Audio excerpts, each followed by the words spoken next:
The centre-left Social Democrats have been the biggest party in every Swedish election for a century.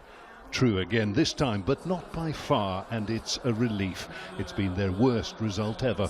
I think it's fine. The big problem now is how can we make how can we be governed with this? Since it's really hard to see how to make a stable government. This is an election that's seen support shift from the centre to the extremes. Coalition building will be tough. One big winner has been the anti-immigrant Sweden Democrats. Though not as big as they'd hoped, the story of the night is that while the far right has become a force in Swedish politics, they won't be taking over just yet. What we've seen here is a political earthquake in regards to Swedish political history.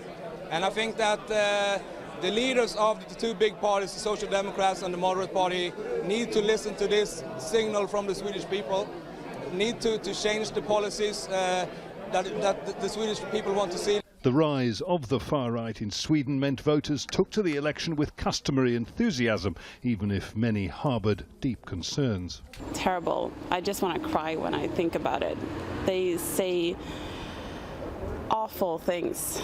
I mean, yeah, of course, we have a lot of refugees here, but we need to take care of them. They come from a terrible place, terrible wars. We can't just throw them out.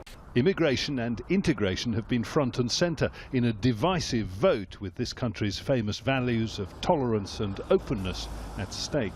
So Sweden isn't in danger of becoming a far-right state, and nor are the Sweden Democrats even likely to make it into government. No party at this stage will even talk to them.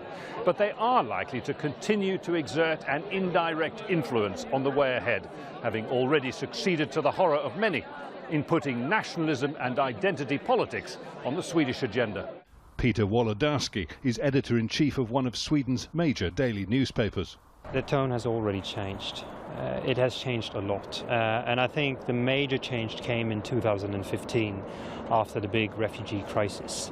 A lot of refugees came into Sweden in a very short time span, and the systems here didn't work properly, and a lot of people reacted to that. And the Sweden Democrats are sort of logical consequence of that. Well, they surged in the polls as a result of that crisis, and they've stayed on that kind of result since.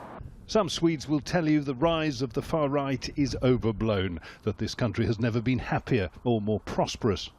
But extreme politics are in Sweden to stay now, and many other Swedes see trouble ahead.